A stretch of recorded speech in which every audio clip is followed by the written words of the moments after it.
ताज्या बातम्यांसाठी ABP माझाला subscribe करा आणि बेल आयकॉन प्रेस करा। अतिवृष्टीमुळे उस्मानाबादच्या करंजखेडा गावामध्ये नदीकाठी असलेल्या विहिरी अक्षरशः वाहून गेल्यात, गाळाने बुजल्या आहेत।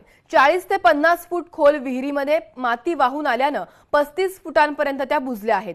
या विहिरींचे पंचनामे झालेत, मात्र सातबाऱ्यावरती विहिरींची नोंद नसल्याचा पंचनामा तलाठ्याने केला आहे।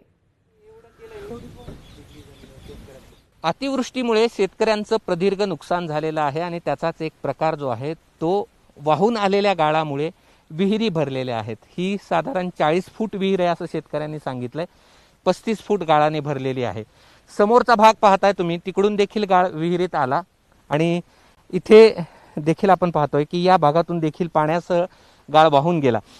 ही जमीन आहे, ही नदी नाही आहे, मात्र अतिवृष्टीमुळे जमिनीचं रूपांतर नदीमध्ये या ठिकाणी झालेलं पाहायला मिळतंय। समोर एक विहीर आहे, ती बांधलेली आहे म्हणून ती वाचली, अन्यथा ती देखील गाळाने भरून गेलेली असते। मात्र कुठपर्यंत पाणी होतं हे आत्ता देखील त्या विहिरीवरती जो हे सगळा गाळ अडकलेला आहे त्यावरनं लक्षात येतं। माझ्यासोबत काही शेतकरी आहेत, आपण त्यांच्याशी देखील संवाद साधणार आहोत। ही विहीर पहा कशा पद्धतीने भोवती कचरा अडकलेला आहे। माझ्यासोबत शेतकरी आहेत, आपण त्यांच्याशी संवाद साधण्याचा प्रयत्न करूया। मला सांगा, तुमची विहीर आहे, किती फूट विहीर होती, किती फूट गाळ आहे? माझं नाव अण्णा बळवंत चव्हाण आणि माझ्या भावाचं नाव दिगंबर दत्तू चव्हाण। ह्या दोघांची विहीर आमची वाहून गेली। 40 फूट होती खोल, त्यात 10 फूटच राहिले, 5 ते 10 फूट राहिले असं शिल्लक। ते आतुदा नुकसान झाले, ते आमची वरून आम्ही निसर्गाने केले, वरून माती येऊन आमच्या विहिरीत गेलेले। आणि असला दगड आमच्या एरियात नाही, असला मांजरे आमच्या एरियात आहे, आमच्या विहिरीला लागतो। असला दगड कुठून वाहून आला ते आम्हाला माहीत नाही। आणि त्यासोबत आमची सुपीक जमीन ही अशी खड्डे पडले आणि माती वाहून गेली।